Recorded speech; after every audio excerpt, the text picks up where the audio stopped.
Well, if you're here for your cybersecurity strategies for the SMB or small medium business battleground with Black Kite and Diopath, you are in the right place.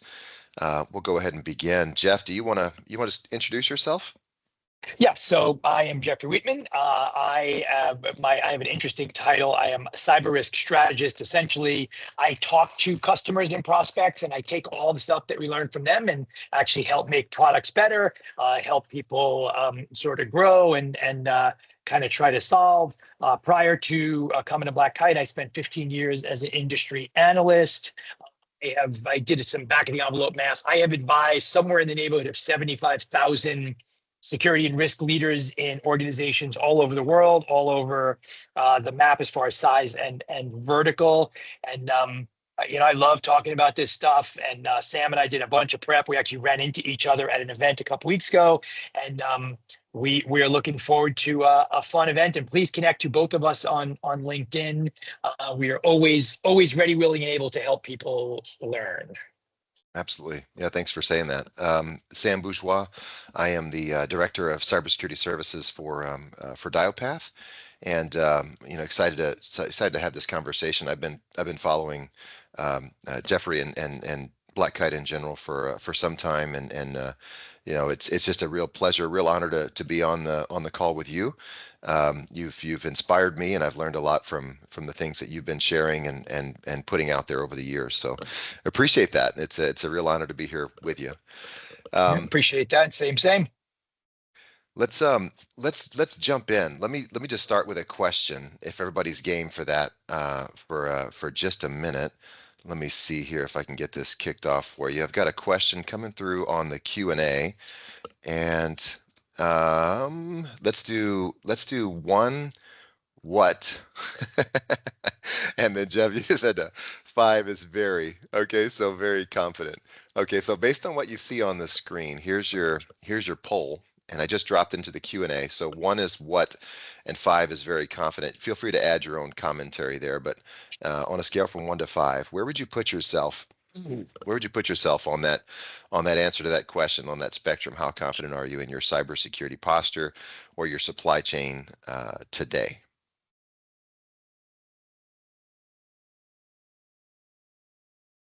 And while we're waiting, Sam, the one thing I will share in talking with folks all over the world, most people are not as confident as they would like to be. So even people who say they're at a 4 might like to be at a 5, and I think it's really important. And I've been doing this for 30 years, being in cybersecurity. I think this is maybe the hardest problem we've ever had to solve, and I think people really are struggling with this as a challenge, especially within SMB, MSE, whatever acronym we want to talk about. But folks that are, small team, small budget, et cetera, still have the same exposures, and they don't necessarily have the same resources to turn loose on this stuff.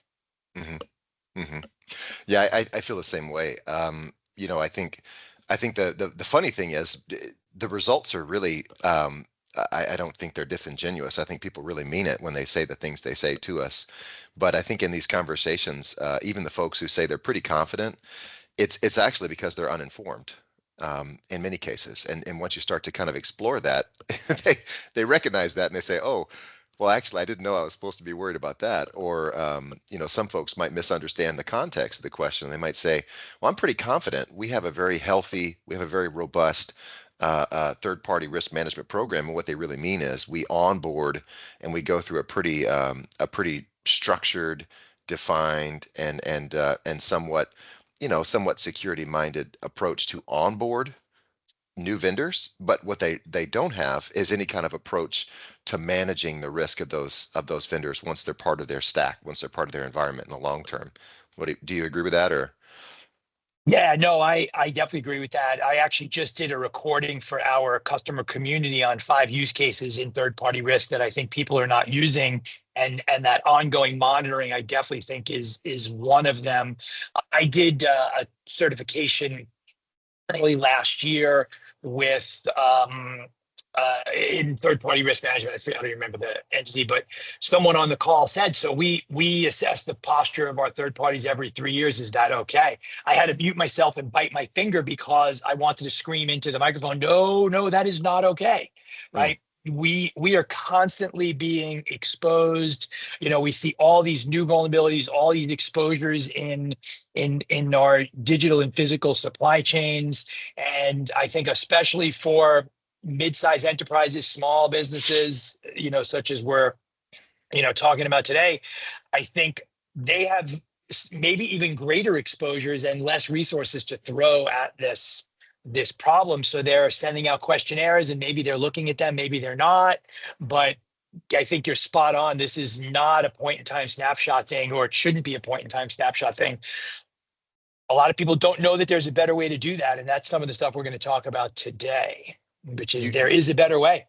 you brought up small medium business. I wanted to ask the question: are there any particular, because the next kind of bar down there, the next kind of question was compliance, and I'm a CCP, I'm a CMMC certified professional, so I know acutely that the defense industrial base is so not ready, like obviously so not ready for this coming challenge Q1 next year.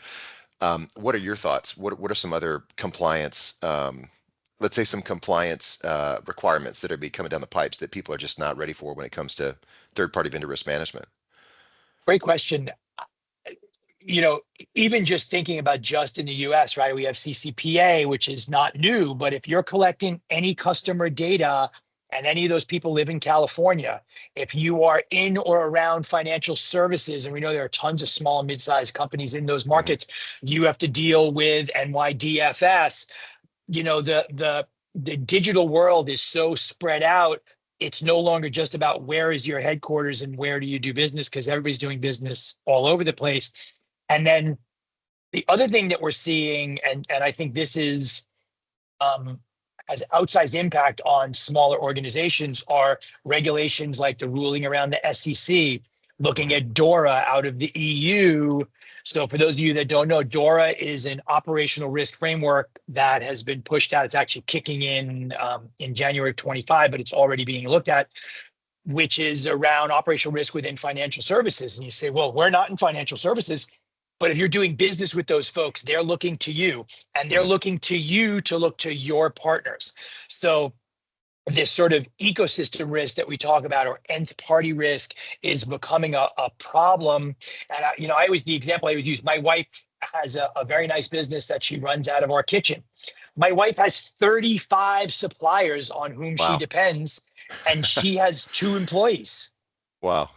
So that is the future that we are living in. And I think in particular for mid-size and small businesses, you're never going to be able to do all your own stuff. You're always going to be forced to go to third parties, and then you may often be a third party. So you're kind of in Yeah. the middle, right? You're being assessed, and you should be assessing. So I think it's going to continue to grow, and that's why automation, looking at the stuff that Dialpath does, looking at the intelligence that Black Kite brings to the table, helps sort of take some of the workload off, because you don't have to do all these manual exercises. You can collect data Mhm. and make decisions based on that, and the data and the intelligence and the information will be consistent, as opposed to I got 2 thumbs and I say so, or the old famous put my finger up and see, kind of which way the wind is blowing. Yeah.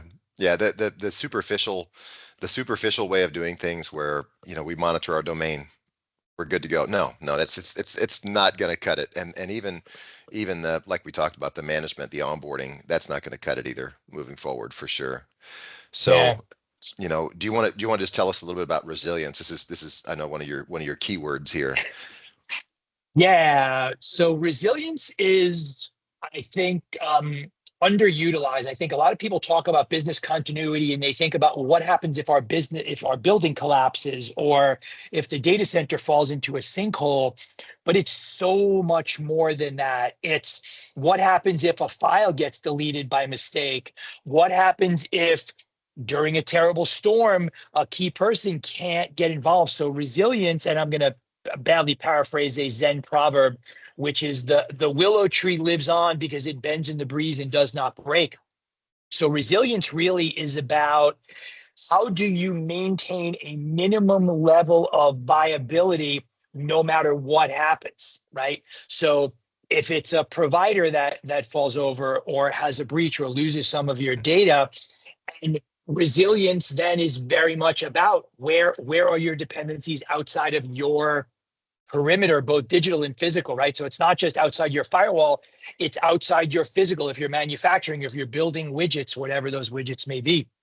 So, you know, executives care about how do they keep the business up and running, no matter what, big or small. And I think it's a mind shift to come back to that. And you know, coming back, Sam, to the question you asked about compliance. Compliance is more and more looking on that. Like, you have contracts. How are you maintaining those contracts, no matter what happens to you or people you're doing business on? If you're doing business with and depending upon, I think it's really, really important.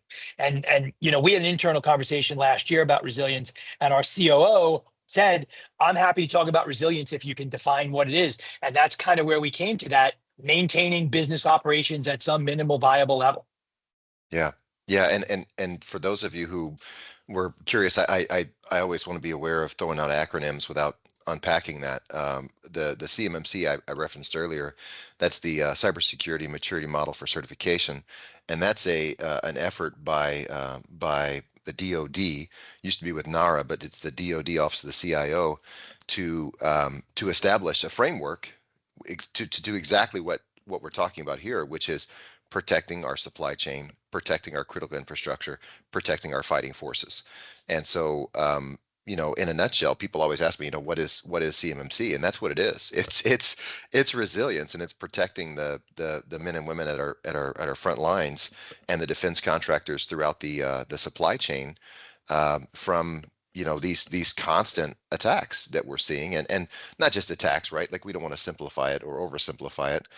There's a lot of other things that we should be talking about, you know, leaks, breaches, failures in general. But unfortunately, a lot of Well, times I mean, those. let's go back a couple of weeks, right? With CrowdStrike, that was not a cybersecurity issue, but it was an Right. operational failure. And one thing, Sam, just to add, and I think this is really important. Most people hear defense industrial base DIB and they think big giant manufacturers, but like 90% or more of the DIB are not those companies. Mhm. There are companies out there that are manufacturing a particular screw or a particular filter or a particular element, which gets built into a bigger piece. And if that company has an issue, you know, maybe jets don't get manufactured, maybe missile systems can't be deployed, right? And we actually saw this during the supply chain impact at the beginning of COVID, where there were hundreds of thousands of automobiles sitting because they couldn't get a chip Mhm. that they needed to run the car. So even if you folks out there that are listening or joining us live are in small organizations, these are still things that you need Mhm. to pay attention to. And I think CMMC is a really good example because it's the latest iteration in an attempt of the DoD to focus again on resilience. And then we go a little bit farther back and we look at RMF, the risk management framework, which was a great attempt, but it didn't do enough cultural change. And now with Right. CMMC, we're starting to see more of that cultural change, which is, it's not just about checking the box. It's not just about CNA once a year. It's about ongoing management of business operations and the technology impacts therein. Agreed. Yeah. Agreed. Agreed. Let's talk about the distractions, because, you know, unfortunately, I mean, I'm part of this as well, right? Like, I admit it. I put my hand up. We do a lot of webinars. We talk a lot about cutting edge. We talk a lot about bleeding edge. We talk a lot about things that we see that are trends. We talk about new threats, and what we want to do. And I, again, what I really appreciate about if you follow Jeffrey's stuff online. What I really appreciate is just kind of the fundamentals. I really appreciate focusing on the fundamentals. And if you haven't heard that, we're telling you that loud and clear. These are all perhaps important things, but I would say it's like this, and I want to hear your perspective as well, Jeffrey. Like, people tell me, they say, you know, deep fake, deep fake, deep fake, and I talk a lot about deep fake, and I've got some friends who are doing a lot around deep fake. But is that statistically the thing that you should be worried about? No, I don't think we have the evidence to say that. That's crystal clear. What you should be worried about are the fundamentals, the phishing awareness, the phishing simulation, the phishing filtering before it gets to inboxes. So what do you think about some of these distractions? I think they're distractions, right? I think you know, I feel like we should go, and I'm dating myself here, but you know, if you go back, there was an old show with Groucho Marx where there was always a magic word, and when somebody said the magic word, everything will go up. AI is the magic word. I don't think you're allowed Mhm. to actually present in public anymore without talking about it. But I think ultimately, what a lot of these things come back to is business impact, business operations. And I oversimplify these discussions. Your businesses care about three things: money coming in, money going out. If something goes bad, who's in trouble? And I think that we tend to focus too much on sort of the top of the funnel, Yeah. which is AI, deepfakes, attack of the day, breach of the day, et cetera. Like I don't even post about breaches anymore on LinkedIn because there's a new one literally every single day. So Sam, to your point, is, are we getting our patching done? Are we doing, do we have processes deployed? Do we have policies? Do we have governance? I did a panel up in Boston a few weeks ago on AI, and there were about 60 people there. And I asked them a simple question: how many of you have a policy around AI? And only about 3 hands went up. And I said, so we're going to tell you a bunch of really good stuff, and you're not going to be able to do any of it unless you have governance, unless you have a policy. And I think this is particularly true with smaller organizations because you're not going to be able to buy every tool. You're going to need to reach out to companies like Dialpath to help you manage and kind of get basic blocking and tackling done. And that's not to say these things are not things you should think about, but these are definitely not the things you should be bringing to your executive leadership. These are the things you should be talking about on your tech team. But at the end of the day, are you protecting your data? Are you protecting your systems? Do you have stability? Do you have defensibility, which I talk about all the time? And Sam, you and I talked about this, when we were kind of doing the prep, which is, can you defend the decisions that you made? Defensibility is not about, did you keep the bad guys out? It's, did you invest in an Mhm. appropriate way to protect your business and be aligned with uh, your risk appetite and your risk tolerance? And all these things on here, these distractions, these are important. And we can have great conversations. And I'm happy to do another one, Sam, where we talk about these things. But at the end of the day, basic blocking and tackling, as you Yeah. said, fundamentals. If you go back like to the Sands, so now it's top 18, but the Sands top 20 when it first came out was very simple. Do you know what you have, hardware and software? Are you patching your systems? Are you limiting your privileged users? And do you know what you have? I think most people are not even doing those basic things. Instead, they're moving to these cool distractions, and they're great, but they keep you from doing the basic stuff, which we need to do. And they're still not getting done. We're still not getting our systems patched. And that is true for big companies as well as small. Yeah. I would agree. And for anybody who's watching, just so everybody's clear, what we're not saying is these things aren't, maybe important. And what we're not saying is that you shouldn't maybe address these in policy. What we're saying is start with the fundamentals, start with the foundation. Just like Jeffrey said, what about the panel? If you're worried about deepfake, let's actually talk about the multiple layers of control that would allow for a money transfer to be perpetrated. Let's talk about the policies, procedures, the out of band verification, those kind of things. Those are fundamental, right? Those are fundamental.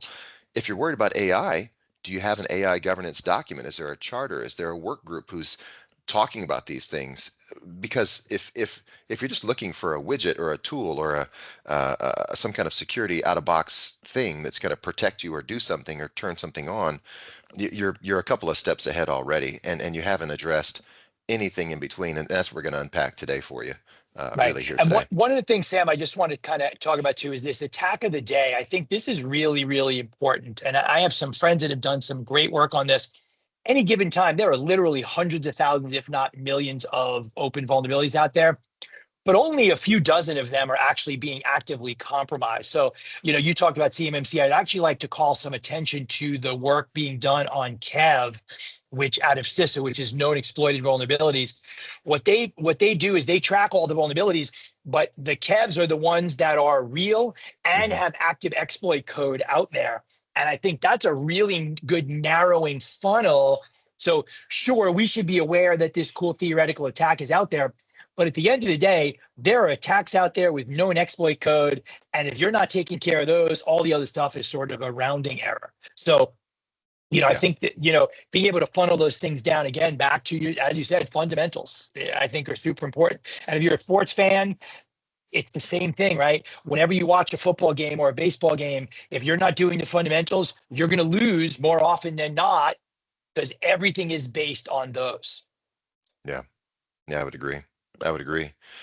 Well, just thinking about how this all comes together from we talk about regulatory compliance, we talk about, the risk and the worry about emerging threats and things like that.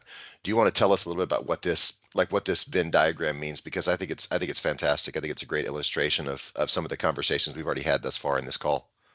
Yeah, and I want to call attention to the graphics people over at Dialpath, because this is something we talked about when we first started prepping, and we had these ideas, and the team did a great job encapsulating those thoughts. But I think when we talk about managing our supply chain risk, managing our digital ecosystems, I think these three things are probably the biggest challenges that we have. Number one, we don't even always know who we are dependent upon. We may have partners that are Yeah, subbing something out, right? So the lack of visibility, the lack of even understanding who is in our ecosystem, and the lack of ability to control those. As an example, there is no company out there that can go to Google and say, hey, you guys aren't patching fast enough. Good luck with that, right? And it's the same is true with all of these big cloud vendors out there. So that's the first one. I think there's also a lack of trust, and I think we're going to talk about questionnaires as sort of the de facto go-to and why they don't work. But if you get a questionnaire back, and I'm not going to accuse anybody of not filling it out accurately or being dishonest or disingenuous, but I think people fill these out and they don't always know. So there's a lack of trust, not just in the vendors because we don't have control, but in the data that they provide for us. And then, we talked about this at the very beginning, Sam, which is point in time versus ongoing, right? So yes, you should be doing point in time snapshots, especially when you're onboarding new partners, when contracts being updated. But how do we shift to more ongoing intelligence? How do we figure out how we can take in all this information, this data, this intelligence, and actually make better decisions? And these three things, I think, are really address both the compliance piece as well as emerging threats. And we need to really look at all three of them. Can't just pick and choose one, but it's really about understanding it. And I'd be interested to hear, Sam, because obviously you guys at Dialpath do more than just the third party stuff we're talking about today. But what are you seeing in your customer base that sort of shows that people are not getting these things done and are exposed as a result? yeah. I mean, just going in the same order you kind of went through the circles here. I think a couple of examples that pop into my mind. Everybody's probably maybe it could be too far out, but I think everybody probably remembers Snowflake. There was an event with Snowflake early on in 2024. That was a great example for me that comes to mind because there were so many folks who didn't know they were impacted by that. And Snowflake was a third party to X, and X was a third party to Y, and Y was a third party to Z, and that's who I have my contract with. And my contract provider, this vendor, they didn't tell me anything about these subs, right? I have an agreement with them, I have SLAs with them, and I have now moving to the second circle, I have questionnaires filled out with them. And the breakdown of the questionnaires, because again, like you said, we're an MSSP, and so it's very, very common that our customers who maybe aren't familiar with they're not familiar with the importance of the questionnaire, they're not familiar with the details, the technical details of the questionnaire, and they're not familiar with the implications of what their answers might be. And so they'll give those to us quite often and say, hey, can you help us fill this out because you're the security guys, right? Um, and the problem is we I feel bad for even admitting this, right? But we're just answering to the best of our knowledge, and then we try to express that, and we say, look, Mr. and Mrs. CFO, CEO, whatever the title is, generally it's not even IT, right? Certainly not security, probably not compliance. We'll say, look, to the best of our knowledge, this is what you have in the environment, and this is what we think the concerns are around these things.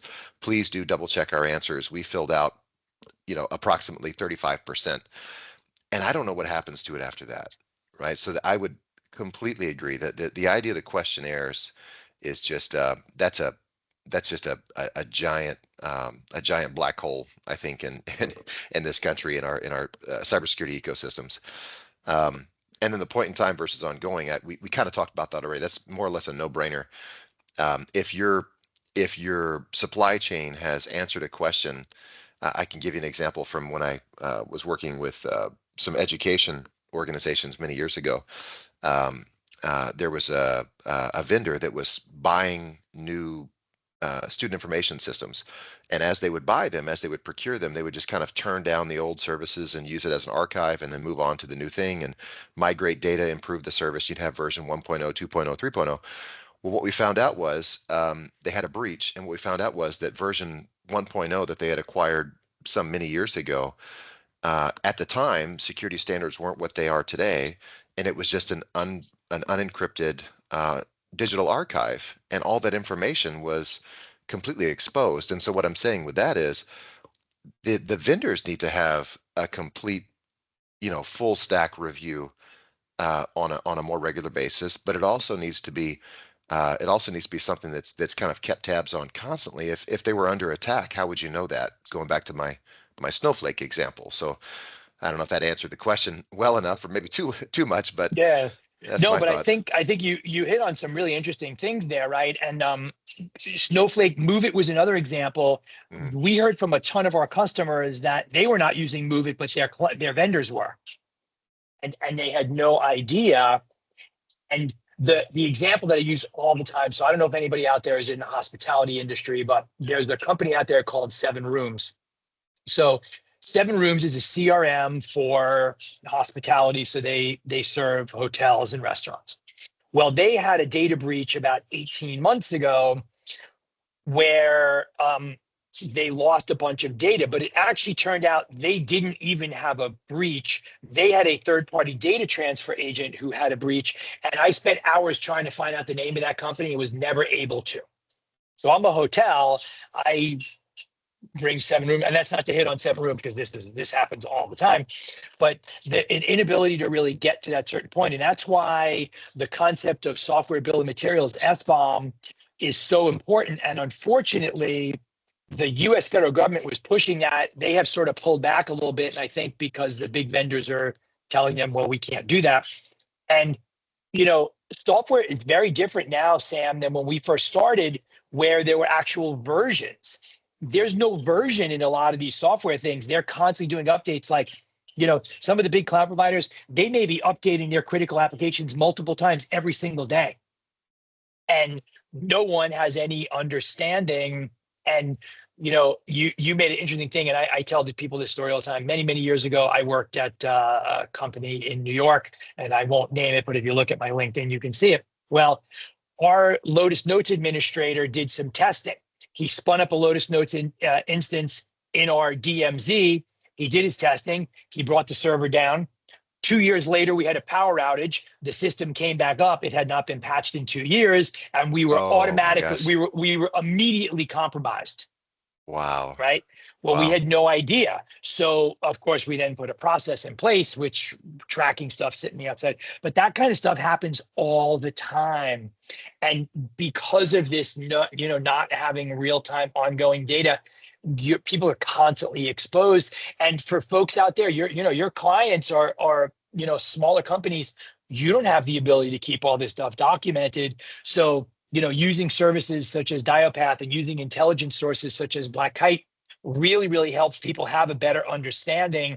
Imagine when the next Snowflake, the next Move It, the next whatever comes out, instead of having to send out a bunch of emails, you can just spin up a platform and say, oh, these 15 partners of ours, they're using that platform.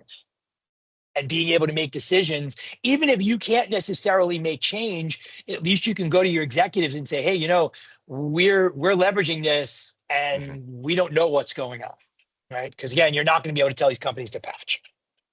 So I think you summarized this well when we were getting this all together, and um, we're complicating the issue, and the issue is that what I'm hearing you say here is we're all not playing on the same the same hymnals. We're all not playing the same sheet of music. We're all not using the same systems. We're all envisioning the way that we answer security questionnaires differently. We're all depending on each other, but we're not transparent with one another. And so what's your analogy? I don't want to steal your thunder here. Tell us where your head's at. Yeah, I sort of had this epiphany on stage at an event last year that we're at war and we are losing in no small part because we are a fractured set of defenders and the attackers are not. They're unified. They're talking to each other, right? So if all of you out there think about it, are you even collaborating internally? Hmm. And the answer is probably not. And I know this because I talk to people, right? So the CISOs are not talking to procurement, procurement's not talking to risk management, et cetera. We are also not collaborating within our industry. What are you seeing? What are you doing? What are you hearing? And I get that you compete with those folks, but we need to figure out a way to work with them better. And then we're not collaborating and sharing information across industries. When I was at my role at Gartner, I had a job where I was working with CISOs in a lot of different verticals, and it was super interesting because we get them all together, and the CISOs in finance would go, "Oh, you guys over in education, you're doing this? We never thought about that." And then we're vendors, so I have no problem saying this. The vendors need to collaborate with each other better, and we're not either. Our attackers, they're all collaborating, they're talking. We have a data point from our ransomware report that we put out, which is multiple companies are being hit by ransomware multiple times from multiple gangs. And that's time's compressing.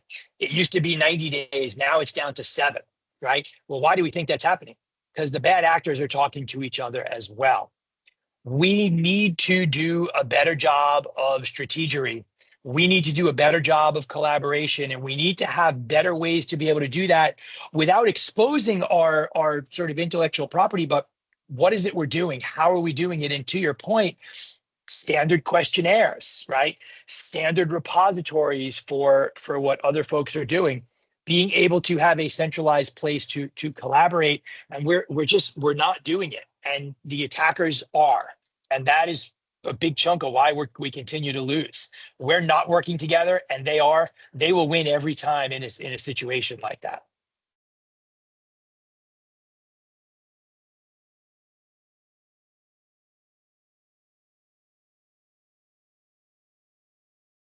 Sam, I just lost you. Oh, I'm sorry. It might Oh, there we go. hear me. Okay. Yeah, sorry about that. Yeah, yeah. But I think it's a tall order. I mean, like it's a culture shift. It's every fiber of our being. People who want to compete and the organizations who are looking for the differentiating tool or widget or function that might separate them from the rest of the pack. And so, that's a tall order. That's a really tall order. And I think the hardest part, is not even that side. The hardest part is just maybe the internal, you said, where the CISOs aren't talking to the compliance isn't talking to your vendor risk management team or your vendor management team. Um, I think, I personally think that we have a really hard time quantifying and qualifying risk in cybersecurity. And there's a really good book around this. It's kind of dry. Sorry if the author uh, listens to this presentation, but it was called "How to Measure Anything in Cybersecurity." And what I really enjoyed about it is it really gives you some real tips and tricks on how to actually quantify. And because I don't know about you, I've heard this a million times. I've heard you can't quantify reputational risk. And I said, well, I disagree. Like, I mean, I'm pretty sure Target got hacked. I'm pretty sure Home Depot got hacked. I'm pretty sure, and they're still here. Like they didn't take a blip. So what are you measuring? Because their stock value might have dropped down, but it came right back up. So clearly it wasn't a quantifiable, right? So, Right. um, what do you think about that? What do you think the hardest part here is? I agree. I think communication is definitely the one of the biggest challenges. And I have a presentation that I do on sort of how to communicate IT risk to non-IT stakeholders. And my sort of my hook slide is a Venn diagram where here are the CISOs that say they're good communicators. Here are the executives that think their CISOs are good communicators. And there's very, very little overlap there. And I think the fault really sits on both sides there. But at the end of the day, back to what I said at the very beginning, money coming in, money going out. If something goes sideways, who gets in trouble? And we need to start to contextualize that. And I'll give you an example, and this is real. I won't name the company, but there was a company out there and they had a very big breach. They got breached largely because they were not good at patching. We know the CISO went and told the executives, but here's what the CISO said. Hey, we stink at patching. I need $5 million. They didn't give her any money. But if that CISO would have gone to management and said, hey, we spoke with all of our SVPs, EVPs, and we know this system is the most critical one. If this thing falls over, we have no business. And by the way, there's a ton of regulated data in there that we're not protecting. We built a program of people, process, and tools. We have some gaps. We need to hire a person. We need to buy a tool, and maybe we need to change the way we bring in and process and store this data. We have gaps. We need some money.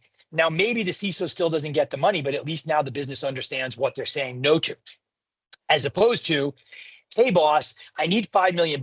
And the boss says, I don't know, Sam, that's an awful lot of money. What if I don't give you that money? And you go, well, we think something real bad might happen. And the boss says, well, how bad? You go, real bad. And when? Real soon. Well, they're not giving you any money. But if you can tell them, hey, look, and focusing on the third party risk, because that's a lot of what we're talking about, is look, this critical business partner, we know they're not doing a good job keeping themselves safe from ransomware. If they get hit with ransomware, here's the financial impact to us. Here's the operational impact to us. Here's where we're going to get hit with regulators because we did not do a good job. And, I'll put something out there on behalf of both myself and Sam does not know I'm going to say this. We are happy to talk to people about improving this communication, right? Mm-hmm. So reach out to us on LinkedIn, and Sam and I actually ran into each other at an event in Orlando a couple weeks ago, and we were talking about this in the hallway, which is how do we do a better job and how do we empower all of you to do a better job in telling these stories? Because at the end of the day, your boards, they have a ton of stuff to worry about. And if all you're coming to them with is we have a technical problem, we have technical solutions, we need a bunch of money, they're not going to be on board with that. Instead, you need to talk about business impact, operations. We talked about resilience at the very beginning. These are the things that they're talking about. And I can tell you from experience, I've been in front of over 100 boards and I've coached 400 or 500 CISOs going in front of boards. I know for a fact those are the things that resonate, and I know what doesn't. And what doesn't resonate? We have 1 million open vulnerabilities out there. Nobody cares. Nobody cares. No, nobody cares. And that's like the secret sauce. If you ask me, that's a secret sauce on how to get these changes over the finish line. And you said business. I wish I was counting because you said business quite a few times. And it really comes down to business focused, business centered decision making. And those decisions are based on risk. Because I mean, we've all heard that conversation. If you don't believe it, I promise you, I can give you several examples. I've heard the conversation where people say things like, well, that's why I have cyber insurance. It's like, well, you want to strangle them, but they're kind of right, because somebody hasn't explained that to them fully. They think of fire insurance, flood insurance, it's a common thing, but that's not how it works. There's a lot of holes in that process, and there's tremendous opportunities to expound on that. We won't go into it here, but the fundamental question is, when people say those kind of things, when they make those kind of blanket statements, you have to have it, your response has to be from a business-centered perspective. You can't say, no, but we got all these vulnerabilities, or, oh, I'm so scared of the Fancy Bear group, or this is what's been happening with the Hive group in 2021. Again, I appreciate you saying that. Nobody cares. That's the truth. Nobody cares. That's my job. My job is to worry about that. My job is to dig through all that log material and the trend data and the threat reports, and then to convert that, to turn that into human speak and say, here's what your business impact is, right? So, yeah, that's the challenge. That's the hard part. So, so what do we do about it? Yeah. So this first one's tough, right? Which is going to trusted sources. One of the things that we have seen, and this comes back to the AI and deepfake that we talked about a little while ago, but because of the way the internet is these days and the way social media, we are often inundated with articles about a topic. But if you look back, you realize there's only one original source. So you do have to question everything and try to understand kind of where does this come from? Are they linking back to real news sources, or are they linking back to a blog site? So, being able to do that. And I wouldn't say don't trust LinkedIn, because there are some great people to follow on LinkedIn that do post really good stories, but don't use that as your only source. And then the second piece, which is strategy or strategery, and I saw you smirk when I said that before. That at the end of the day is that high level discussion that we need to start having, right? What's important to the organization, and then be data informed, be intelligence informed, be information informed, and doing this thing. And it's not always easy, and that's why working with organizations like Diapath, powered by some of the intelligence that we, feed in there, is really, really important, because you have to have people that you can rely on when something hits the fan. And it's really, really difficult to be able to do that. And the one thing I will tell you about LinkedIn, I see lots of people posting stuff that is just not true. And I don't mean not true from a misleading perspective. People think they know what they're talking about, and they frequently don't. And Reddit is another great example. I see people posting stuff on the cybersecurity subreddit, and I go, I'm sorry, that is factually inaccurate. Forget about opinion. That is just not accurate. So, having trusted partners and being able to rely on those folks, and being able to understand, where does the data come from? How confident are you in that data? Do you feel comfortable making decisions based on that data, is really, really important. And I think that this is going to continue to become a bigger challenge. Again, I think with AI and deep fakes and all these things out there, and I think people are scrambling, and they're getting hit with being scammed, both personally as well as from a business perspective. Yeah, for me, I really focus personally and professionally. I do a lot of the chats that I might give, and the conversations I have are around that data informed, risk driven. And I think if your cybersecurity program in any business of any size, if it's not data driven, if it's not risk informed, and the prioritization is not determined not by somebody's expert opinion, which you might have the best doggone CISO in the world, that's great. But if it's not data informed by your market, your industry, your geography, your personnel, you're starting with fallacies. You're starting with misinformation. You're starting with bad data. So for me, it's like, we have the data. I know that there are problems with the data. Like the DBIR is a little bit behind. I get it. I know that, right? We all know that. But the fact is, we can see the trends, and we know what's going to happen in the SMB market. For the most part, we can predict. Just back of the napkin, having a coffee with Jeffrey or myself, we could probably just scribble down for you what we think is probably going to happen to you just based on a quick conversation.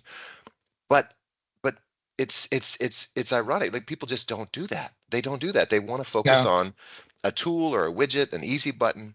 It just doesn't work that way. So that's my No, and you do not want to be, I got two thumbs and I say so person. Mhm. Like, that does not give you that defensibility. And again, back to one of the first things you said, Sam, fundamentals, right? Basic blocking and tackling. Like, we need to be focusing more on those things. Where's our data? Who's using the data? Who's making decisions about the data? Is the data classified, right? All of that, Mhm. we need to understand those kinds of things.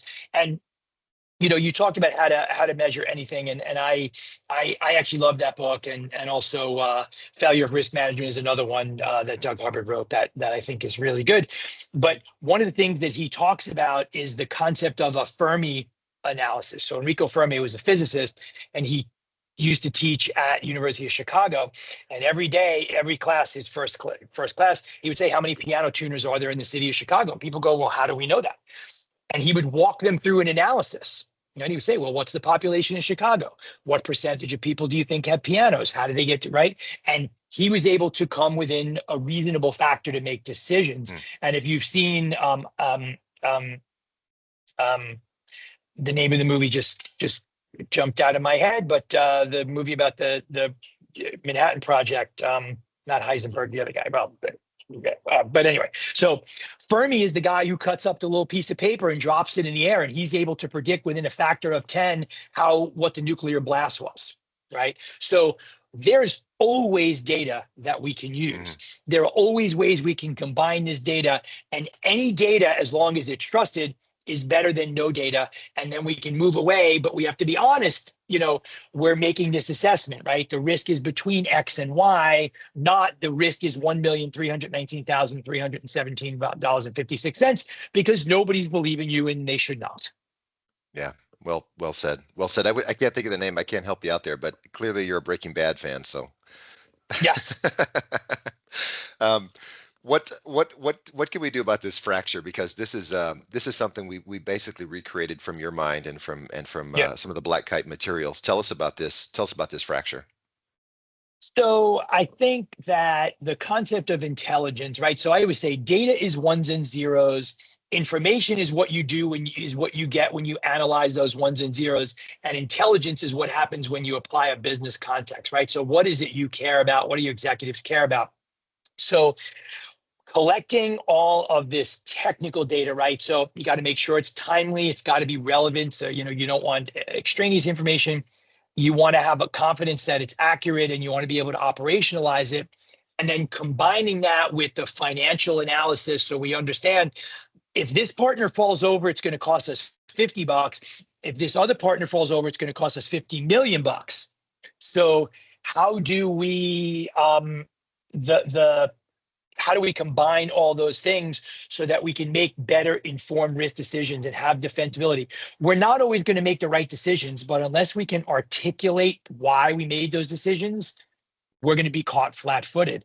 And I think bringing all these things together, and now, yes, this requires getting different stakeholders in.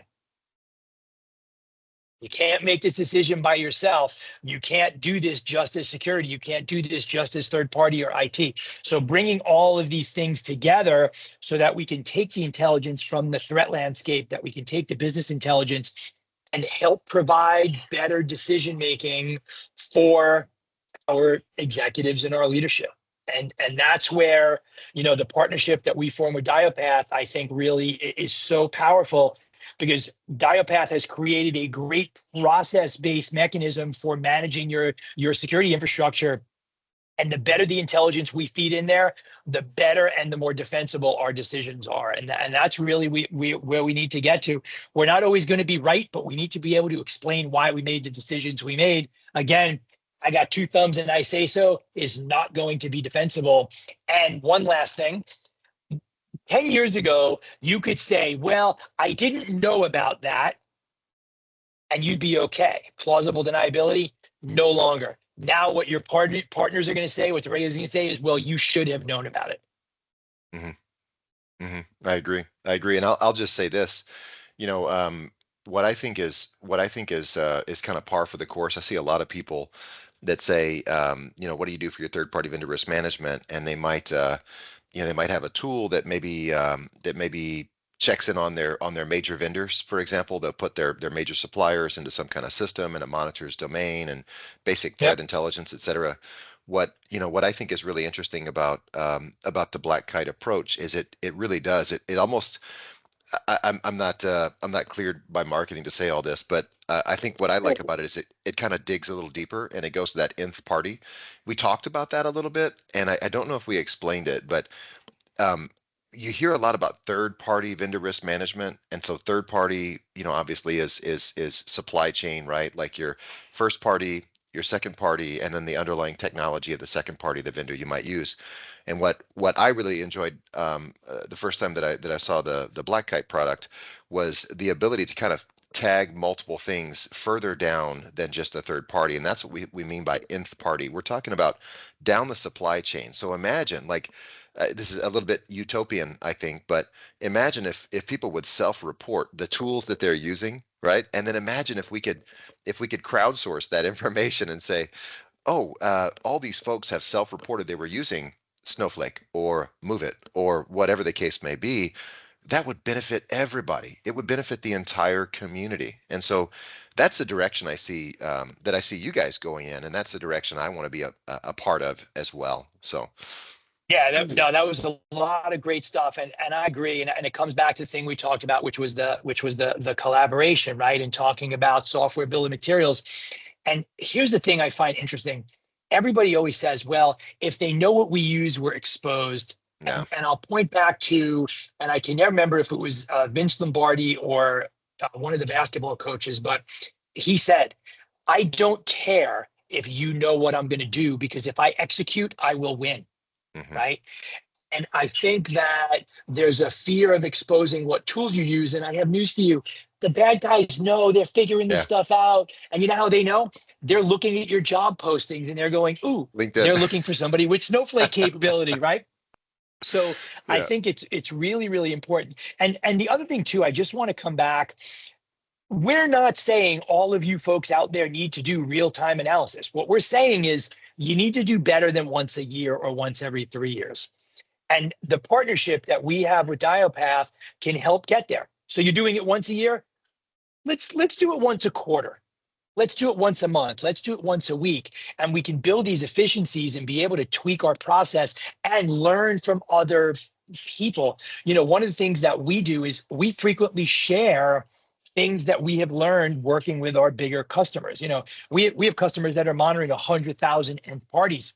Well, you're not, but probably be interesting if you could learn a little bit about that, right? So again, coming back to that partnership and coming back to being able to make better and more informed and more defensible decisions is really where we need to get to. And I think I'm really excited about the partnership, and I've really enjoyed, Sam, the conversations that you and I have been having. And I purposely don't let my marketing people join any of these calls because I know I say stuff they don't want me to say out loud. But I've been doing this a long time. I get to say whatever I want. So Well, um, good. We're, yeah. we're we're getting pretty close. Do you think anybody's going to have a question for us? I know we had kind of opened up the Q&A earlier. I don't want to overlook that though. Let me just see if there's anybody who might have a question that they might want to drop in, and then we can wrap it up as well. Let me stop sharing for just a moment. Yep. Any anyone in the audience have a question, concern, something that you might want to touch on before we close? While we're thinking, let's do this. Let me let me go ahead and share screen one more time, and we can wrap up with our final thoughts as people start to put things in. Let me see here. Let's go to there we go. Let's go to that slide. That's where we can kind of close on, if you're Yep. okay with that. So what can we do to help? We can share. We can be more transparent. We can better educate ourselves, better educate those in power, those stakeholders who make decisions around those risk management. What would you like to close with, Jeffrey?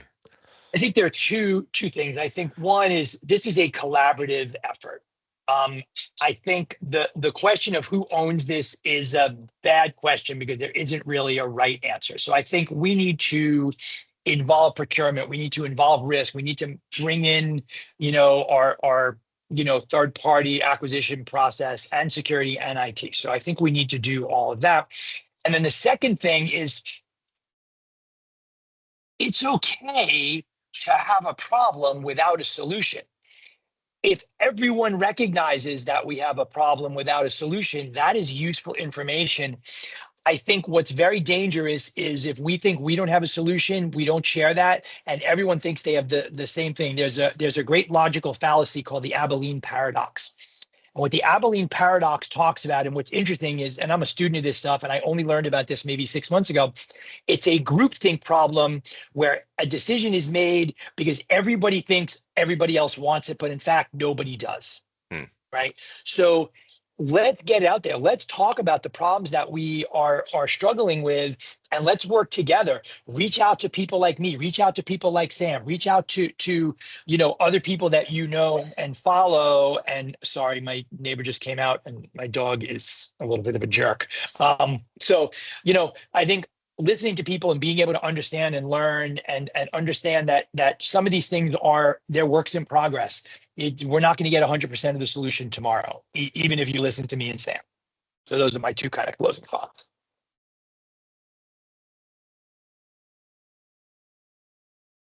Yeah. So, all right. So it looks like we don't have any questions. Again, Sam, this was super fun. We should definitely do more of these. And thanks everyone for joining. And if you do have questions that you didn't want to put out loud, feel free to connect to me on LinkedIn, connect to Sam on LinkedIn, shoot us those questions. We will anonymize them. We can share them out with the rest of the folks. And if you liked what you heard, share this with your folks, because this is recorded. We're going to get it posted, and we want this to live on in infamy, or yeah, maybe infamy is not the right word. Well, thank you. Thank you so much. Thank you, Black Kite. Thank you, Jeffrey. Really, really appreciate everybody who joined, and we'll catch you on the next time, okay? Yep. Cheers, everyone. Stay safe, stay healthy, stay secure. Thanks.